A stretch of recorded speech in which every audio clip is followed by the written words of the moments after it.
প্রত্যেক মানুষ নিজের জীবনে দুঃখ অনুভব করেন।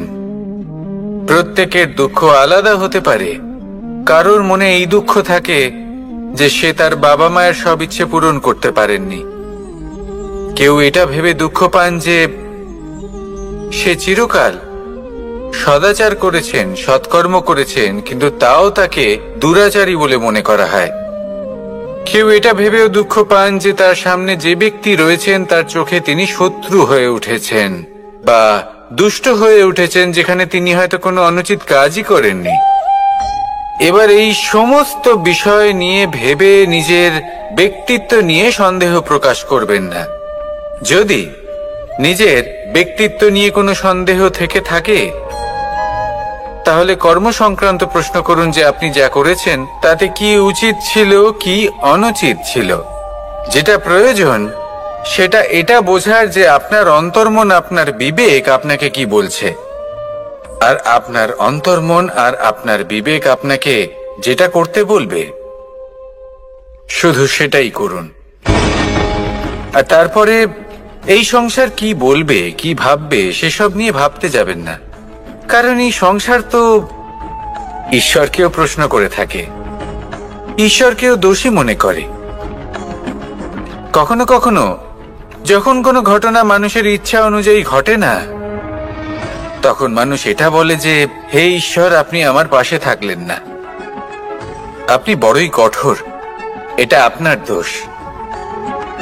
যেখানে বেশিরভাগ সময় হয়তো সে নিজেই নিজের কর্মফল ভোগ করছে। আর কখনো কখনো ঈশ্বর হয়তো তার জন্য আরো ভালো কোনো পরিকল্পনা করে রেখেছেন, কিন্তু মানুষ সেটা বুঝতে পারে না। তাই দিনের শেষে যেটা প্রয়োজন সেটা হলো নিজের মনের কথা বুঝতে হবে। আপনার বিবেক কি বলছে শুধু সেটাই করুন আর সামনে এগোতে থাকুন। আমার সাথে ভালোবেসে বলুন, রাধা রাধা। সবাই বলেন যে জীবনে কাদের সঙ্গ লাভ করছি সেটা খুব গুরুত্বপূর্ণ। এক ঝুড়ি ফলের মধ্যে যদি একটা পচা ফল আপনি রেখে দেন, তাহলে আস্তে আস্তে সমস্ত ফল পচে যায়। সেই জন্য কথায় আছে যে কুসঙ্গ থেকে দূরে থাকো। কিন্তু কি করা যায়? এই সংসার খুবই ছোট। যেখানে আমরা কাজ করি, যেখানে আমরা থাকি, যে পথে আমরা আসা যাওয়া করে থাকি, যে পথে আমরা ভ্রমণ করি, সেখানে এমন অনেক সংখ্যক ব্যক্তি থাকেন যাকে দেখে আমরা মনে করি যে এদের থেকে দূরে থাকতে হবে। তখন আমরা কি করতে পারি? তাদের কি আমরা পরিত্যাগ করব? তাহলে এই সংসারে এমন অনেক মানুষ আছেন, তাহলে কি সংসারই পরিত্যাগ করব? না, সেই ফলের মতন হবেন না যারা একটি পচা ফলের উপস্থিতির জন্য নিজেরাও নষ্ট হয়ে যান। বরং হয়ে উঠুন চন্দন বৃক্ষের মতন, যেটা আসলে সাপেদের বাসস্থান, যেখানে অনেক সংখ্যক অত্যন্ত ভয়ানক বিষধর সাপ থাকে। তারপরেও এই চন্দন, সে কিন্তু নিজের শ্রেষ্ঠত্ব হারায় না, এর মূল্য কিন্তু সেই একই থাকে। মনে রাখবেন, এই সংসারে নিজের সঙ্গ বদলানোর পূর্বে নিজেকে বদলান। নিজেকে কিছুটা এমন ভাবে গড়ে তুলুন যে কেউ আসুক না কেন সে যেন আপনাকে বিভ্রান্ত বা দূষিত না করতে পারে। আসুন আমার সাথে ভালোবেসে বলুন, রাধা রাধা। মানুষ জীবনে অনেক ধরনের সুখ লাভ করে। অর্থ সুখ, পরিবারের সুখ, বৈভবের সুখ। কিন্তু এমন একটা সুখ আছে যা বেশিরভাগ মানুষকে প্রভাবিত করে, কিন্তু সেই সুখ তাদের কোনো প্রয়োজনই নেই। সেটা হলো পরনিন্দা সুখ। অর্থাৎ এমন কোনো ব্যক্তিকে নিয়ে নিন্দা করা, তার প্রতি অনুচিত শব্দ প্রয়োগ করা, কারণ সেই ব্যক্তিকে আপনি পছন্দ করেন না। আর এমন অনেক মানুষ আছেন যারা এই কাজ করে খুব আনন্দ লাভ করেন, যেটা করা উচিত নয়। কারণ এতে আপনার সময়, আপনার ঊর্জা, আপনার নিজের অন্তরের ইতিবাচক শক্তি আপনি নষ্ট করে ফেলছেন। আর এই সব কিছুই আপনার প্রয়োজন আছে। যাদেরকে আপনার পছন্দ নয় সেই ব্যক্তির বিষয়ে কথাই বলবেন না। সেই সব ব্যক্তির দিকে মনোনিবেশ করুন যাদের আপনি ভালোবাসেন। সেই সব কাজে মন দিন যেগুলো আপনার ভালো লাগে। সেই বস্তুর দিকে নজর দিন যেগুলো আপনার প্রিয়, নিজের লক্ষ্যের দিকে, এই সব কিছুর দিকে নয়। এমনটা করলে আপনার জীবনে আপনি সেই সব বস্তুর দিকে নজর দিতে পারবেন যারা প্রকৃত অর্থে আপনার জীবন আরো শ্রেষ্ঠ করে তোলে। এমনটাই করুন, জীবন আরো অনেক বেশি সুন্দর হয়ে উঠবে। আর তখন এই মন প্রসন্ন হয়ে বলবে, রাধা রাধা। আজ আমরা আবার সাফল্য আর অসফলতার বিষয়ে কথা বলবো। সফল ব্যক্তি কে হয় এবং অসফল ব্যক্তি কে হয়, এই বিষয়ে আমরা আগে অনেকবার কথা বলেছি। প্রত্যেক ব্যক্তি সাফল্য লাভ করতে চান, কিন্তু প্রত্যেক ব্যক্তি সাফল্য লাভের এই কাজে সফল হতে পারেন না। এবার এটা কেন হয়, এর পেছনে কারণটা কি? কারণ হলো ভয়।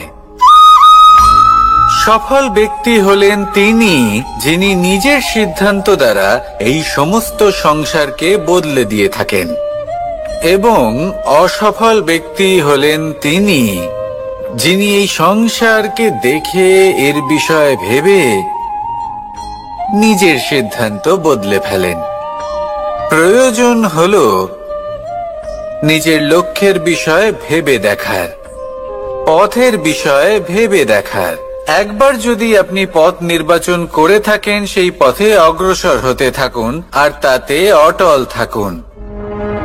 সবসময় দৃঢ় প্রতিজ্ঞ হন। আপনি যদি কোনো পথে টিকে থাকেন আর নিরন্তর পরিশ্রম করতে থাকেন, তবেই আপনার জীবনে সাফল্য আসবে। যদি কথায় কথায় লোকে কি ভাববে, লোকে কি বলবে, একথা ভেবে নিজের সিদ্ধান্ত পাল্টান, তাহলে কখনো নিজের লক্ষ্যে পৌঁছতে পারবেন না। আসুন আমার সাথে ভালোবেসে বলুন, রাধা রাধা। মানুষের 6টি বড় শত্রু রয়েছে, আর এরা অন্য কোথাও নয়, বরং মানুষের অন্তরেই বাস করে। এই 6টি শত্রু হলো কাম, ক্রোধ, মোহ, লোভ, ঈর্ষা আর অহংকার। কিন্তু এরা কি চিরকাল আপনার শত্রু হিসেবেই থেকে যায়? এদেরকে নিজের বন্ধু করে তোলা কি সম্ভব নয়? ভেবে দেখুন না। এবার যদি কথা বলি কাম নিয়ে, অর্থাৎ কামনা করা, তাহলে মানুষ যদি জীবনে কামনা করতে থাকে তাহলে সন্তোষের অনুভূতি লাভ করতে পারে না। কিন্তু এই কামনাই মানুষের বন্ধু হয়ে উঠতে পারে। কিভাবে? ধরুন, যদি মানুষ ভাবে আমি আরো অনেক বেশি শ্রেষ্ঠ ব্যক্তি হয়ে উঠতে চাই, আর তার জন্য কর্ম করে, পরিশ্রম করে, তাহলে ভবিষ্যতে গিয়ে শ্রেষ্ঠ ব্যক্তি হয়ে উঠতে পারে কামনার কারণে। অর্থাৎ এই কামনাই ওর বন্ধু হয়ে ওঠে। কিন্তু ধরুন কোনো মানুষ যদি চায় সে শ্রেষ্ঠ ব্যক্তি হয়ে উঠবে, কিন্তু তার জন্য না কোনো কর্ম করছেন আর না কোনো পরিশ্রম করছেন, আর অধর্মের পথে চলতে শুরু করে দেন, তাহলে এই কামনাই তার শত্রু হয়ে উঠতে পারে। এবার যদি এই কামনাকে নিজের বন্ধু করে তুলতে হয়, তাহলে নিজের নির্বাচনে বিচক্ষণ হতে হবে, নিজের মস্তিষ্কের উপর নিয়ন্ত্রণ রাখতে শিখতে হবে। সেটাই করুন আর আমার সাথে ভালোবেসে বলুন, রাধা রাধা। আজ আমরা মানুষের আরো একটি শত্রুর বিষয়ে কথা বলবো, যার নাম হলো লোভ। যে কোনো বস্তুকে অত্যাধিক লাভ করার যে বাসনা, যতটা লাভ করেছি ততটা যথেষ্ট নয়, আমার আরো চাই। আরো চাই, একেই বলে লোভ। এবার এই লোভ আপনার জীবনে শুভ না অশুভ, আপনার মিত্র নাকি আপনার শত্রু, সেটাও নির্ভর করছে আপনার ওপর। যেমন ধরুন, কোনো ব্যক্তির অসম্ভব ধনের লোভ, সে সেটা অর্জন করছে আর সেটা সংগ্রহ করছে, আর সেটা লাভ করার জন্য সে অনৈতিক কাজ করছে। যদি এই সব হতে থাকে তাহলে লোভ কিন্তু আপনার পক্ষে অত্যন্ত ক্ষতিকারক। কিন্তু যদি সেই ব্যক্তি ধরুন ধন অর্জন করছেন, তার সাথে নীতিও পালন করছেন, আর সংগ্রহ করার পরে সেটা সংসারে ছড়িয়ে দিচ্ছেন, যদি এমনটা হয় তাহলে এই লোভ আপনার বন্ধু হয়ে উঠতে পারে। যদি আপনার সৎসঙ্গ লাভ করার, সৎকর্ম করার লোভ থাকে, তাহলে আপনি কখনো একা থাকবেন না।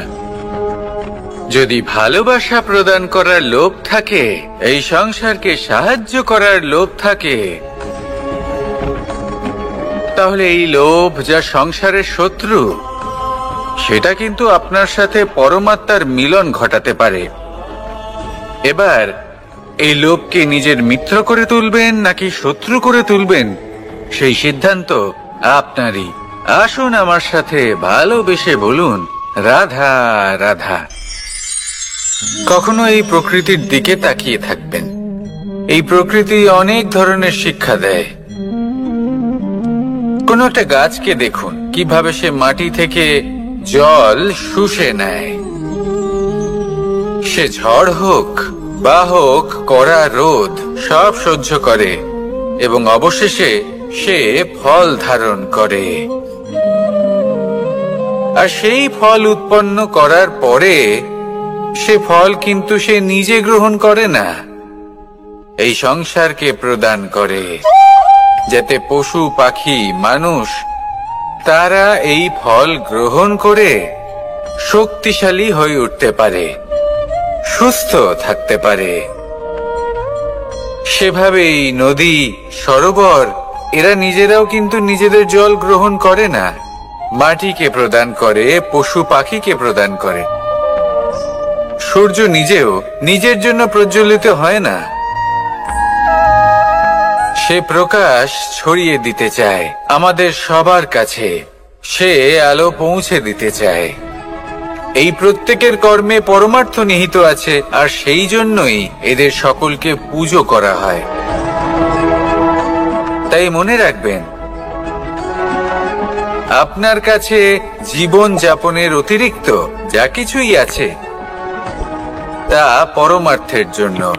তাহলে তার সদ্ব্যবহার করুন আর আমার সাথে ভালোবেসে বলুন, রাধা রাধা। পরিবর্তন, এটা হলো সৃষ্টির অমূল্য নিয়ম। এই সংসারে সবকিছু সময়ান্তরে পরিবর্তিত হয়, এই সময়ও পরিবর্তিত হয়। পরিবর্তন চিরকাল হয়ে এসেছে আর চিরকাল হতে থাকবে। কিন্তু এবার আমরা সেই পরিবর্তন কিভাবে লাভ করব, যেটা আমাদের প্রয়োজন, যেটা আমরা চাই। আমরা জীবনে বিকাশ চাই। এই বিকাশ কিভাবে লাভ করতে পারি? এই প্রকৃতি কিন্তু আমাদের অত্যন্ত উত্তম উদাহরণ দিয়ে বুঝিয়েছে। একটি বিন্দুর উদাহরণ দিয়েছে, যা ভবিষ্যতে একটা বিশাল নদীর আকার ধারণ করে। এটা কিভাবে হয়? মেঘ থেকে একটি বিন্দু ঝরে পড়ে সেই পর্বতের ওপর যেখানে হিম আছে। সেই হিমের সংস্পর্শে আসা মাত্র সেই বিন্দুর সাথে আরো বেশ কিছু বিন্দু যুক্ত হয়। তারপর তারা অগ্রসর হয়, আরো কিছু বিন্দু যুক্ত হয়, আস্তে আস্তে একটা ক্ষীণ ধারার রূপ ধারণ করে, এবং সেটাই ভবিষ্যতে আরো এগোতে থাকে। অনেকটা যাওয়ার পর যখন অনেক সংখ্যক বিন্দু একসাথে যুক্ত হয়, তখন সেটা বিশাল নদীর আকার ধারণ করে। এবার আমরা মানুষ বলে আমাদের সাথে এই নিয়মের অন্যথা হয় তা নয়। আমরাও এই প্রকৃতির অংশ, আমাদের ক্ষেত্রেও একই নিয়ম প্রযোজ্য। যখন পরিশ্রম করে অনেক সংখ্যক বিন্দু আমরা একত্রিত করব, তখনই পরিবর্তনের নদী প্রবাহিত হবে। প্রয়োজন হলো নিরন্তর পরিশ্রম করা এবং ধৈর্য ধরা, এটা করতে থাকুন। জীবনে সবকিছু লাভ করতে পারবেন, কারণ প্রকৃতি আমাদের এটাই শিখিয়েছে, আর আমরা এই ব্রহ্মরই একটি অংশ, যার দ্বারা এই ব্রহ্মাণ্ড নির্মিত। আসুন আমার সাথে ভালোবেসে বলুন, রাধা রাধা। আমরা সকলে সামাজিক জীব। মানুষের সাথে দেখা সাক্ষাৎ করা এটা চিরকালই চলতে থাকে। আমরা কখনো কাউকে উপহার দিই, আবার কখনো কেউ আমাদের উপহার দেয়। কখনো কি এমন হয়েছে যে আপনি কাউকে একটা উপহার দিয়েছেন, কিছু সময় পরে বা কিছু মাস পরে সেই উপহারই ঘুরে ফিরে আপনার কাছেই এসেছে, অর্থাৎ সেই বস্তুটাই আপনার কাছে আবার ফিরে এলো? এরকম হয়। ছেলেবেলায় একদিন একজনের বিবাহ ছিল, তখন মা তাকে একটা উপহার দিতে চাইছিলেন। তাই তিনি একটা পোশাক বানালেন আর সেটাকে সুসজ্জিত করছিলেন। আমি দেখলাম আর জিজ্ঞেস করলাম যে, মা, এই পোশাক এত সুসজ্জিত করার কি আছে? তখন মা বললেন যে, কানাই, কখনো কাউকে এমনই উপহার দেবে, এমন প্রকারে দেবে যে সেটা যদি আবার ঘুরে ফিরে তোমার কাছে ফিরে আসে, তাহলে যেন তোমার খারাপ না লাগে। এটাই কিন্তু হয় আমাদের ব্যবহারের সাথে, কর্মের সাথেও এবং আমাদের কথার সাথেও। তেমনই আচরণ করবেন যে আচরণ আপনি সহ্য করতে পারবেন। যদি মুখ থেকে কটু কথা বেরোতে থাকে, তখন নিজেকে সংযত করে নিন। সেই শব্দই প্রয়োগ করুন যেটা আপনি তার বদলে শুনতে চাইবেন, এবং আপনার দুঃখও হবে না, কারণ আপনার কর্ম এমন একটা উপহার যেটা আবার ঘুরে ফিরে ফলস্বরূপ আপনার কাছেই আসবে।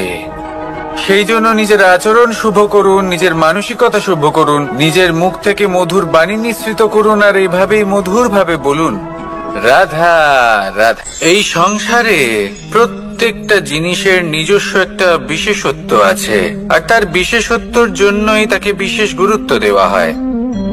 যদি কথা বলি অস্ত্রের, যেমন তরোয়াল। তরোয়াল নির্মাণ করা হয়েছে রক্ষার জন্য। কত তাড়াতাড়ি সে সামনে উপস্থিত শত্রুকে নিধন করতে পারে। এবার এই তরোয়ালের কোন গুণটা দেখা প্রয়োজন? সেটার ধার। সেই বস্তুটি নয় যার মধ্যে এই তরোয়াল রাখা হয়। সেইভাবেই যদি আমি কথা বলি বাণের, তাহলে এটা প্রয়োজনীয় নয় যে সেই বাণ কতটা তীক্ষ্ণ, কতটা বলশালী। এটা দেখা প্রয়োজন যে তার আকারটা কেমন। সে কি বাতাস ভেদ করে নিজের লক্ষ্যে পৌঁছতে পারবে? সেটা বেশি গুরুত্বপূর্ণ। সেই জায়গাটা নয় যেখানে সেই বাণ রাখা হয়। ঠিক সেইভাবে যদি আপনি কোনো মানুষেরই মূল্য বুঝতে চান, তাকে পরখ করে দেখতে চান, তাহলে তার জাতি, তার ধর্ম, তার রূপ, তার আকার, সেগুলো দেখে তাকে পরখ করতে চেষ্টা করবেন না। তাকে পরখ এই সব কিছুর ভিত্তিতে করবেন না। তার স্বভাবটা দেখুন, তার গুণ দেখুন, তার প্রতিভা দেখুন, তার কর্ম দেখুন, কারণ এটাই সেই ব্যক্তির আসল পরিচয়। এটাই হলো তার অস্তিত্ব। যখনই আপনি কোন নর্তককে শ্রেষ্ঠ নৃত্য প্রদর্শন করতে দেখেন, তখন আপনি কিন্তু এটা ভাবেন না যে সে কোথা থেকে এসেছে, সে কি খায়, ওর বন্ধু বান্ধব কারা। আপনি তার নৃত্য দেখেন, ওর শিল্প দেখেন, সেটারই প্রশংসা করেন, সেটাকেই সম্মান করেন। সেইভাবে এই সংসারে সকলকে সম্মান করুন। আর এই সম্মানের আধার হওয়া উচিত তার গুণ, তার স্বভাব, তার কর্ম, তার রূপ আর তার বেশভূষা নয়। আসুন আমার সাথে ভালোবেসে বলুন, রাধা রাধা। এই সংসার বলে যে কৃষ্ণ হলো মহাযোগী, কেউ বলে যে কৃষ্ণ হলো সাংখ্য যোগের প্রবর্তক, কেউ বলে ভক্তি যোগের, কেউ বলে জ্ঞান যোগের, কেউ কেউ এটা মনে করেন যে অষ্টাঙ্গ যোগের প্রভু হলাম আমি। কিন্তু এই যোগ আসলে কি? যোগ বিষয়টাকে বোঝা খুব একটা কঠিন নয়, কিন্তু সেই যোগকে নিজের যাপনের অংশ করে তোলা হলো অত্যন্ত কঠিন, আর তার জন্য প্রয়োজন অভ্যাস। যোগ শব্দটার অর্থ হলো যুক্ত করা, আর এটা আমি ছোটবেলায় শিখেছিলাম। যখন আমার মাখন খেতে ইচ্ছে করত আর মা মাখনের সেই হাঁড়িটা ওপরে টাঙিয়ে রাখতেন, তখন আমরা ভাবতাম যে অত দূরে পৌঁছবো কি করে। তখন আমরা যোগের বিষয়ে জানতে পারলাম, আর তখন জানতে পারলাম যে সব থেকে গুরুত্বপূর্ণ যোগ আসলে কি? সহযোগিতা, সাহায্য। আমরা সব সখারা একসাথে জড়ো হতাম, একে অপরের পিঠের উপর উঠে দাঁড়াতাম, আর তারপর আমরা ওই মাখনের হাঁড়ির কাছে পৌঁছতে পারতাম, আর তারপর আমরা সবাই মিলে সেই মাখন ভাগ করে খেতাম। সহযোগিতা, এটা অত্যন্ত গুরুত্বপূর্ণ। পাণ্ডবরাও মহাভারতে এটাই করেছিলেন। ওনাদের সাথেও কেউ ছিল না, একে অপরকে সাহায্য করে ওনারা অনেক বীরদের একত্রিত করেছিলেন। তারপর অবশেষে মহাভারতের এই মহাযুদ্ধে ওনারা জয়লাভ করেছিলেন। রামায়ণে রাম এবং লক্ষ্মণের সাথে কেউ ছিল না। সহযোগিতার মাধ্যমে ওনারা ভাল্লুক আর বানর সেনাকে একত্রিত করেছিলেন, আর এই সংসারের সব থেকে প্রবল রাক্ষস রাবণকে বধ করেছিলেন। মনে রাখবেন, একসাথে মিলে যদি আপনারা কর্ম করতে শেখেন, তাহলে এই সংসারে এমন কিছুই নেই যেটা আপনি অর্জন করতে পারবেন না। আসুন আমার সাথে ভালোবেসে বলুন, রাধা রাধা। কর্ম এবং ফল। মানুষের স্বভাব হলো এটাই যে তিনি নিজের প্রত্যেক পরিশ্রমের প্রতিফল প্রার্থনা করেন। বেশিরভাগ সময় এই ফলাফলের চিন্তা করতে করতে, কল্পনা করতে করতে উনি কর্ম করতে থাকেন যে আমি এই কাজটা করলে এই ফল পাবো। সেই সব কল্পনা করতে থাকেন যা না তার হাতে আছে, না আছে অধিকার, আর না আছে নিয়ন্ত্রণ। উনি শুধু নিজের কর্ম করতে পারেন। উনি কি ফল পাবেন তা তার হাতে কখনোই নেই। তাই আপনিও শুধুমাত্র কর্ম করতে থাকুন, ফলের চিন্তা করবেন না। মনে রাখবেন, শিকড় এবং শাখা যেভাবে একে অপরের সাথে জড়িয়ে, সেইভাবেই একে অপরের সাথে জড়িয়ে কর্ম এবং ফল। যেরকম কর্ম আপনি করবেন, সেরকম ফল আপনি অবশ্যই পাবেন। তাই এই ফলের আশায় কর্মের সময় কখনোই নষ্ট করবেন না, কারণ যে ব্যক্তি সময় নষ্ট করেন, সময় সেই ব্যক্তিকে অবশ্যই নষ্ট করে দেয়। কর্ম করুন নিঃস্বার্থভাবে, ফলের চিন্তা করবেন না, আর আমার সাথে ভালোবেসে বলুন, রাধা রাধা। কর্ম এবং ফল। দেখতে গেলে এই সমস্ত ব্রহ্মাণ্ড এই দুইয়ের মাঝেই স্থির হয়ে আছে। মানুষজন কর্ম করেন ভালো ফল লাভের আশায়, আর ভালো ফল লাভের আশায় উনি এটাই ভুলে যান যে উনি যে কর্ম করছেন তা কি করছেন। আমি বলেছিলাম কর্ম করুন ফলের চিন্তা না করে, কিন্তু কি কর্ম করছেন সেই বিষয়ে ভাবাটাও অত্যন্ত আবশ্যক। নয়তো অনেক সময় আমরা এমন কর্ম করে ফেলি যা না চাইতেও বিষে পরিণত হয়, যা হয়েছে দুঃশাসনের সাথে, দুর্যোধনের সাথে, গুরু দ্রোণের সাথে। একজনের মানসিকতা উচিত ছিল না, একজনের বিবেক উচিত ছিল না, আরেকজন যে পক্ষ নির্বাচন করেছিলেন সেই পক্ষ উচিত ছিল না। আর যা কিছু ওনাদের সাথে হলো, আপনার, আমার, আমাদের সকলের সাথে তা হতে পারে। আমি বলেছিলাম কর্ম করুন, ফলের চিন্তা করবেন না, কিন্তু এই কর্মের বিষয়ে বিচার করে দেখাটাও ততটাই আবশ্যক। দেখুন, কর্ম করার উচিত প্রক্রিয়া ফলের চিন্তা না করা। কিন্তু যদি আপনার কর্ম শুভ হয় তাহলে তার ফলও নিয়তি আপনাকেই দেবে। সর্বদা কর্ম করার সময় এটা ভাবুন যে আপনার এই কর্ম এই সংসারকে, এই সমাজকে, আপনার পরিবারকে, আপনার আশেপাশের মানুষজনকে কোন দিশায় নিয়ে যাবে। যদি এটা সবার জন্য মঙ্গলময় হয় তাহলে কর্ম করতে থাকুন। আর হ্যাঁ, নিশ্চিত রূপে ফলের চিন্তা করবেন না। আসুন আমার সাথে ভালোবেসে বলুন, রাধা রাধা। বটবৃক্ষের বীজ সর্ষের দানার থেকেও ছোট হয়, কিন্তু যখন তা নিজের রূপ ধারণ করে তখন তা বিশাল বৃক্ষের আকার ধারণ করে, যা সহস্র বছর ধরে বেঁচে থাকে, ছায়া প্রদান করে, পাখিদের আশ্রয় প্রদান করে, আর দেয় পথচারীদের বিশ্রাম করার স্থান। কেন? কারণ সেই ছোট বীজ তা মাটির ভেতরে গিয়ে নিজের খোলস ত্যাগ করে। অন্ধকারে থাকে সে, যতই আলো আসুক না কেন, যতই বর্ষা আসুক না কেন, সব সহ্য করে। আর তারপরে একটা চারা গাছ অঙ্কুরিত হয়, তারপর ধীর গতিতে একটা বিশাল বৃক্ষতে পরিণত হয়। দেখুন, জীবনে কঠিন সময় আসে, এই জন্য নয় যে আপনি হার মেনে নেবেন। এই জন্য আসে যাতে আপনি ভবিষ্যৎ নির্মাণের জন্য নিজেকে তৈরি করতে পারেন।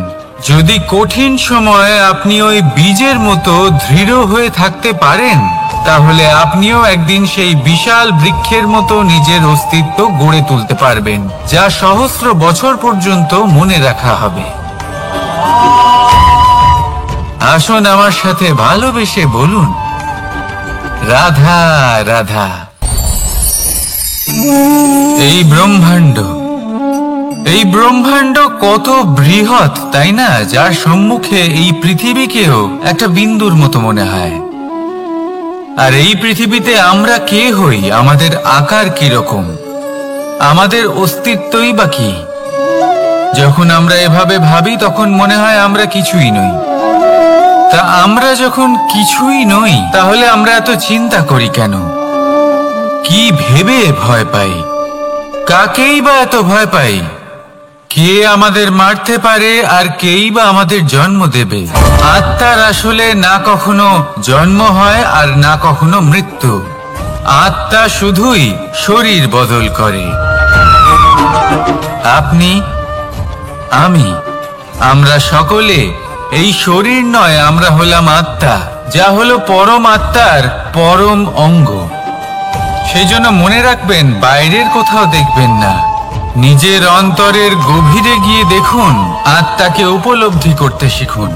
ক্লেশ, ভয়, চিন্তা, এই সব কিছুর থেকে নিজেকে দূরে রাখুন, তাহলেই উপলব্ধি করতে পারবেন পরমাত্মা কে।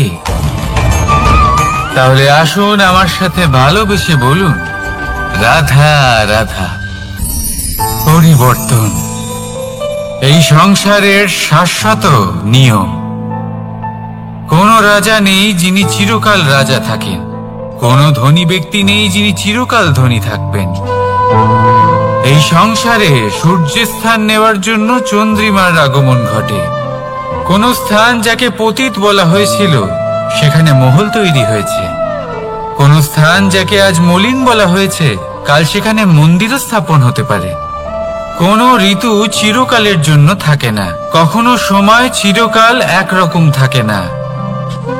আজ যা আপনার কাছে রয়েছে কাল অন্য কারোর ছিল, আজ যে আপনার কাছে রয়েছে কাল তা অন্য কারোর কাছে চলে যাবে। আপনার সাথে কিছু থাকলে তা হলো আপনার কর্ম, কিন্তু সেই কর্মের পরিণামও আপনার নয়।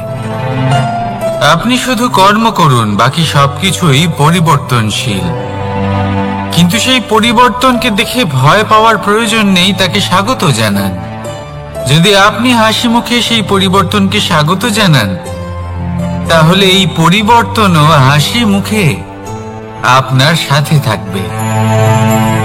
আসুন আমার সাথে ভালোবেসে বলুন, রাধা রাধা।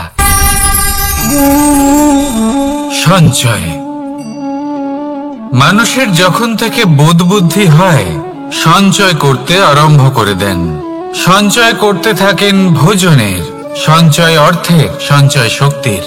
নিজের জন্য করেন, নিজের পরিবারের জন্য করেন, নিজের স্ত্রীর জন্য করেন, সন্তানের জন্য করেন, সন্তানের সন্তানের জন্য সঞ্চয় করেন।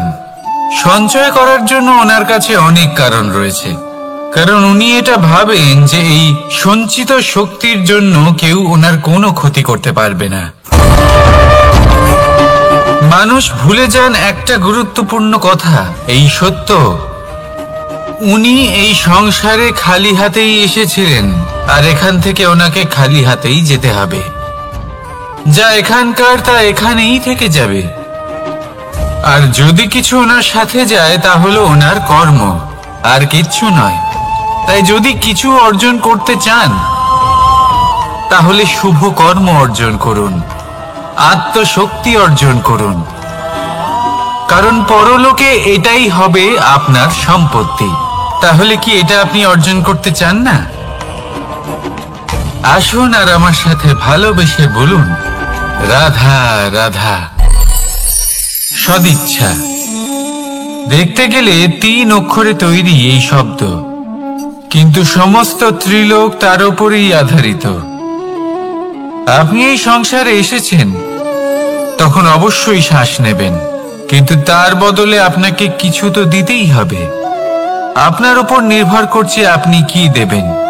কি দেবেন এই সংসারকে, এই সমাজকে, নিজের পরিবারকে, আর তার বদলে কি নেবেন? যশ নাকি অপযশ? দেখুন, এক ছিল রাবণ, যে কিনা সমুদ্র পার করল সীতাকে অপহরণ করার জন্য, আর এক ছিলেন রামচন্দ্র, যিনি সমুদ্র পার করেছিলেন, সেতু বানিয়ে গিয়েছিলেন সীতাকে ফিরিয়ে নিয়ে আসার জন্য। দুজনেই সমুদ্র পার করেছিলেন, শুধু পার্থক্য ছিল সদিচ্ছাকে বোঝার, লক্ষ্যের। অনেক মানুষের যাত্রা একরকম হতেই পারে, কিন্তু আনন্দ তখনই লাভ করবেন যখন লক্ষ্য শুভ হবে, মহান হবে। এই লক্ষ্য দিয়ে এই সংসারের কল্যাণ হবে এবং মানুষের সম্মান হবে। যদি আপনার সংকল্প উচিত হয় তাহলে আপনার লক্ষ্য উচিতই হবে, নয়তো শুধুমাত্র বিনাশ হবে। আর উচিত এটাই হবে যে বিনাশের হাত থেকে যেন নিজেকে বাঁচানো যায়, কি বলেন? তাই জীবনে যে লক্ষ্য স্থির করছেন, মনে রাখবেন তা যেন শুভ লক্ষ্য হয়। যদি এরকম হয় তাহলে আপনার যাত্রা, আপনার জীবন দুটোই শুভময় হবে। আসুন আর আমার সাথে ভালোবেসে বলুন, রাধা রাধা। সুরক্ষা। এই সুরক্ষা আসলে কি? এটা কি কোনো কবচ নাকি কোনো সীমা? এই সুরক্ষা আসলে অন্য কিছু।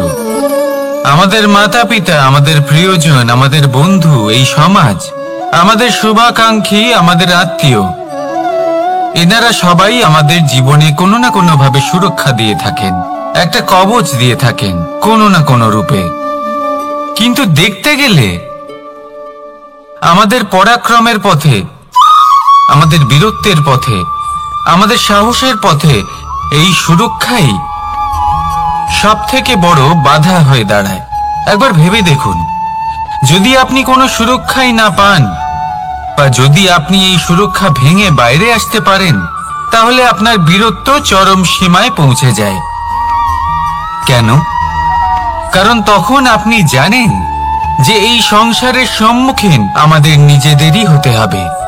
আপনি বুঝে যান যে শত্রুর সম্মুখীন এবার নিজের বলের দ্বারা, নিজের পরাক্রমের দ্বারা, নিজের সাহসের দ্বারা করতে হবে।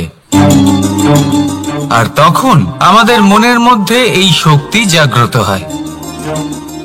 এই শক্তি অন্তরেই বসবাস করে, শুধু এটা চিনে নিতে হবে, একে জাগ্রত করতে হবে। আর এটা সুরক্ষা ভেঙে যাওয়ার পরেই সম্ভব হয়। আর যারা নিজের শক্তি সম্পর্কে জানেন, যিনি নিজেই জানেন তিনি কতটা শক্তিশালী, তিনি নিজেই নিজের সুরক্ষা কবচ চিরকালের মতো ভেঙে ফেলে দেন, ঠিক কর্ণের মতো। আর তারপরে দেখুন, আপনার পরাজয় হোক বা বিজয়ী হোক না কেন, সেটাই অনেক বড় হয়, সেটাই প্রশস্ত হয়ে থাকে। সেই জন্য ত্যাগ করুন নিজের ভয়কে, নিজের আশেপাশের এই সুরক্ষা চক্রকে ভেঙে ফেলুন, আর সম্মুখীন হন এই সংসারের নিজের শত্রু সম্মুখীন হন। পরাক্রমের এই অঙ্কুর, তা অঙ্কুরিত হওয়ার জন্য বীজের উপরের এই কবচ, এটা ভেঙে যাওয়া অতি আবশ্যক। আসুন আমার সাথে ভালোবেসে বলুন, রাধা রাধা। যখন আমরা হাঁটতে থাকি আর আমাদের পায়ে কাঁটা বিঁধে যায়, তখন মুখ দিয়ে আহ বেরিয়ে আসে, কান্না চলে আসে, আর অনেক সময় অভিশাপও বেরিয়ে আসে। কিন্তু আমরা কি কখনো এটা এইভাবে দেখেছি, এইভাবে ভেবেছি যে আমরা যে পথে চলেছি সেই পথে কাঁটা বিঁধেছে, নাকি আমরা সেই পথ নির্বাচন করেছি যাতে শুধুই কাঁটা রয়েছে? নাকি আমরা এভাবে ভেবে দেখেছি যে এই কাঁটা আমাদের কষ্ট দিতে এসেছে, নাকি এটা আমরাই বিছিয়ে রেখেছিলাম? সাবধান থাকা উচিত ছিল, কারণ কাঁটা বিঁধলে যন্ত্রণা হবে, চিৎকার করে ফেলতে পারি, মুখ থেকে অভিশাপও বেরিয়ে আসতে পারে। কিন্তু এই অভিশাপ শুধুমাত্র আমাদের তরফ থেকে অভিশাপ হয়, সামনের ব্যক্তিটির ওপরও নির্ভর করে। এবার সেই ব্যক্তি যদি এমন হয় যে ফুল আর কাঁটা এই দুই সমানভাবে গ্রহণ করতে পারে, তার কাছে অভিশাপও বরদানে পরিণত হয়। শেষ পর্যন্ত ব্যাপারটা দাঁড়ায় ভাবনা, চিন্তা, দৃষ্টিভঙ্গির ওপর। কারণ আপনার এই ভাবনাই সত্যি হয়ে সামনে আসে। সেই জন্য এই ভাবনা, চিন্তা, মানসিকতাকে গুরুত্ব সহকারে দেখবেন। এই বিবেচনা নিয়ে বিবেচনা করতে শিখুন। আমার কথার অর্থ হলো যে জীবনে যখন এরকম কিছু একটা ঘটবে, তখন ভেবে দেখুন যে এরকম কেন হলো।